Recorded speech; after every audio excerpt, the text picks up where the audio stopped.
When's the last time you updated how you view yourself, how you speak about the thing that it is that you do for people? And when's the last time you checked in to see how valuable you actually are for your current clients? I'm hoping you will enjoy today's episode because I dig into a bit of this in my reflections today. Stay tuned. You're listening to The Brand Compass, conversations to navigate your way to building a brand fit for purpose and poised for success. Here's your host, Shelley, Rostlund. Hello there, my friend, and thank you for joining me again today. Hopefully you've come to know that this is the place where we openly and gently talk about all the ways in which our personal brands meet the humans we serve. This is one of my reflection episodes where I go back and I share with you what I took away from some of the conversations I've had in the series that I've been doing. So today what I'm going to do is share with you my takeaways from former British Army Lieutenant Colonel Astley's conversation with me, as well as the one I had with Sarah Hodgkins, an award-winning mural artist. Two very different people. Now, if you haven't listened to these in full yet, hopefully what I share with you today will encourage you to go and do that. So there are now 14 of these conversations for you to go back and listen to. And the point of having these intentional conversations with people from completely different professional fields that you would ordinarily meet on a day-to-day basis is to show you how we as professionals all tackle very similar things, especially when we're subject matter experts, when it's all our knowledge and expertise that people are buying into and not necessarily our technical skills to create a very visible or tangible product. When your marketable value sits in how you flex your brain, apply your knowledge, think strategically, and help people to navigate the challenge that they've come to you for, it's much harder to articulate that value. And not only is it about articulating it, but it's also about swiveling the lens to pinpoint what it is that you're really solving for the client. And I promise you, it's not the obvious thing that you're marketing yourself as doing right now. There is a much larger element at play and a much bigger value than you think in what you're actually doing for people. This is what I get into as a personal brand strategist, and it's my genius zone. It's the juicy bit of work that I love to get my teeth into. Anyway, let's get back to today's episode. From my conversations with both Ian and Sarah, there were three top aspects that I reflected on the most after listening back. Number one, not all experience is equal. Number two, strategic strengths have value. And number three, evolution doesn't happen in stasis. Ooh, interested to stick with me? Excellent. Let's get into it. My first reflection is around this point that while you and I may have had the same experience, we do not always take away the same expertise. Essentially, what I'm getting at is that not all expertise are created equally. This came up for me firstly in my conversation with Ian because he used his medals, which he'd earned over his 3-decade career in the British Army, as a metaphor to help illustrate this point. To paraphrase, he said that while many men or women within the army will have been awarded some of these medals, or the same medals as what he had, but everyone will have gotten it for a different event. And they perhaps would have gotten it in a different order to what he did. He was making the point that as humans, we all have different things that pull at us, right? They stretch our innate strengths, they fill in gaps that we didn't know that we had. And as a result, we come away with these nuanced learnings, experiences, and unique approach principles that we take with us into the future.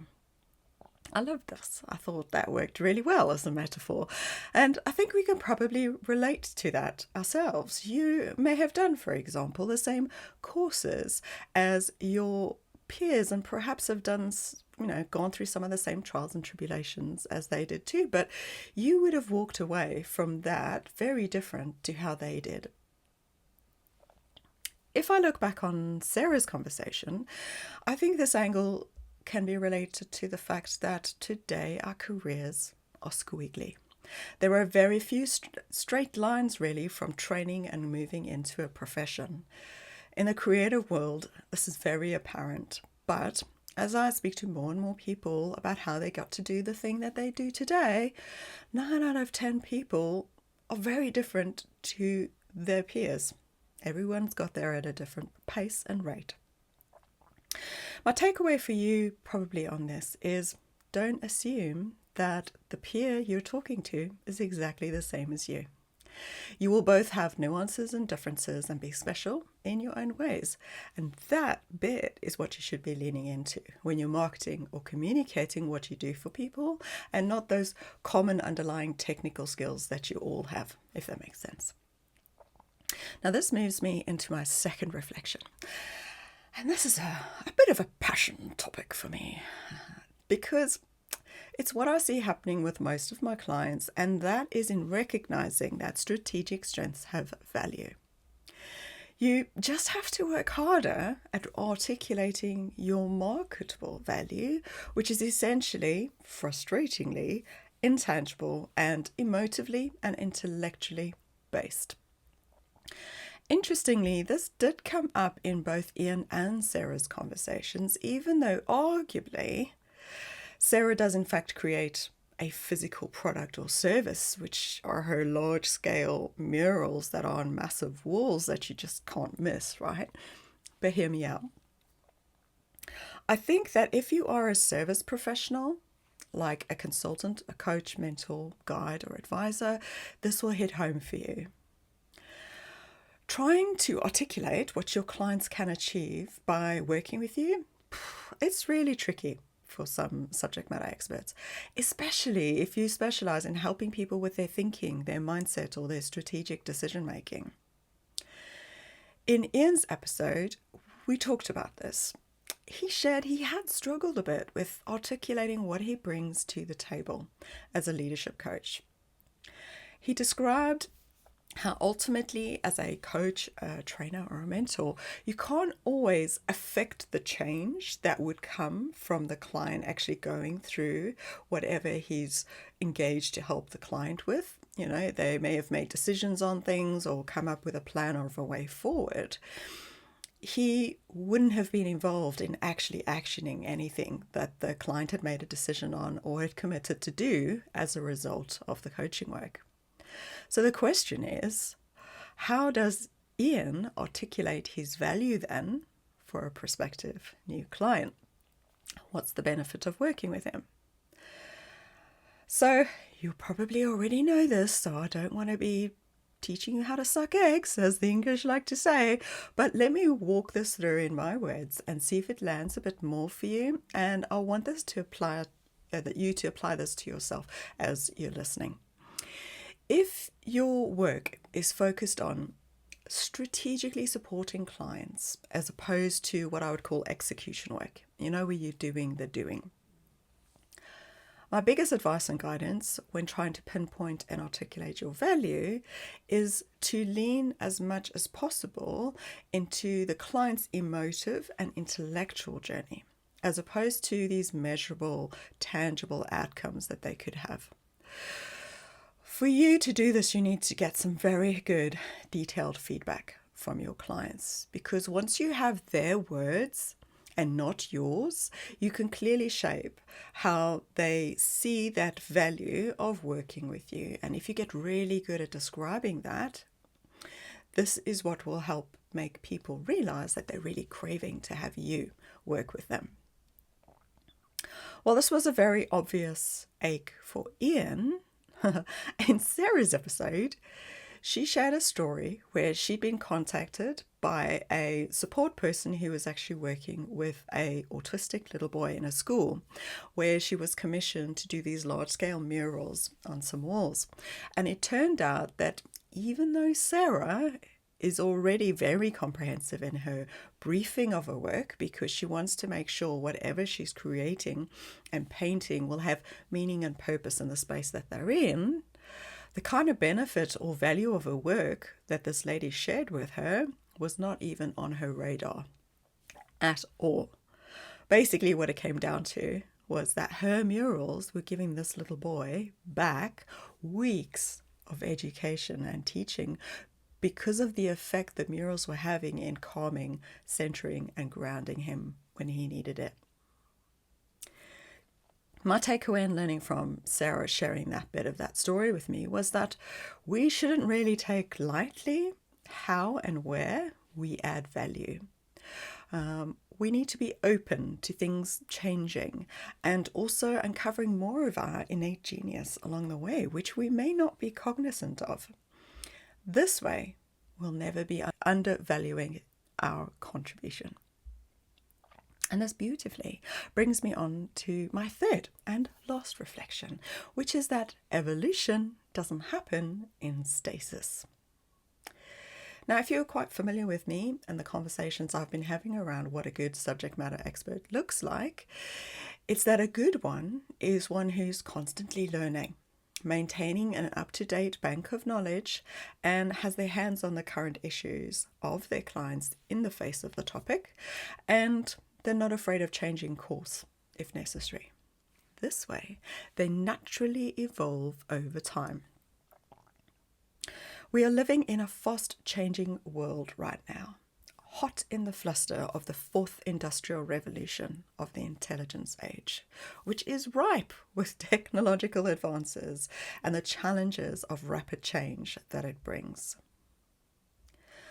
I'd be remiss as a huge advocate for the human to not restate how important it is right now to invest the time to dig deep and identify those strategic, crucial human talents and strengths that you have.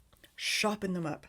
Lean into using them more in how you speak about and market what you do. In both Ian and Sarah's conversations, we chatted about what they thought about personal brand.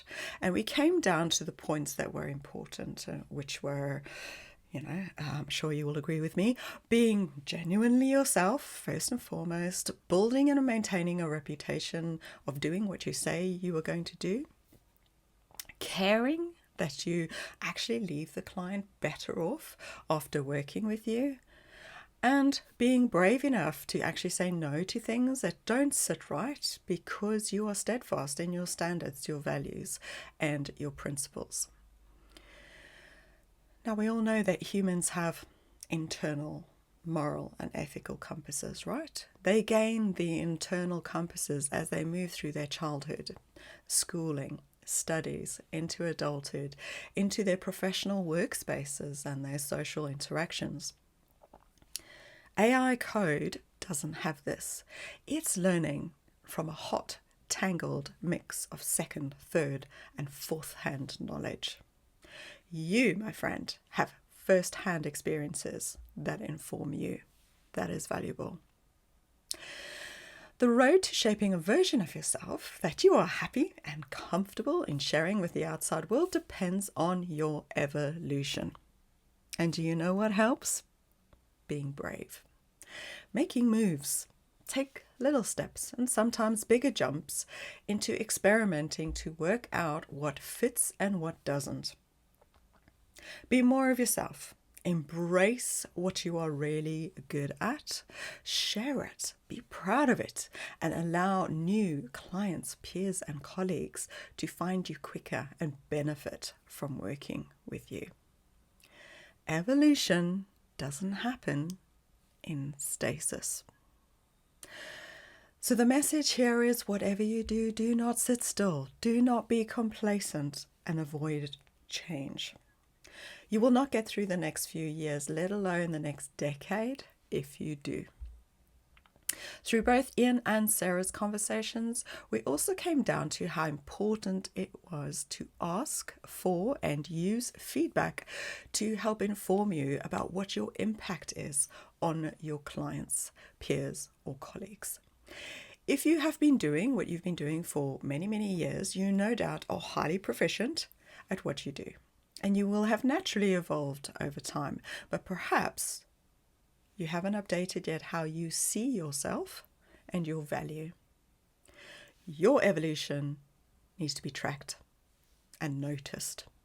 That way, you can also update how you are articulating what you are really good at and what the real problem is that you are solving for people. Remember, AI code doesn't feel emotions. It can't actively move someone from feeling one thing and then feeling another. Okay, granted, superficially, this could be happening, but lasting impact still comes from the interaction with a human who sees you and picks up on things that code can't.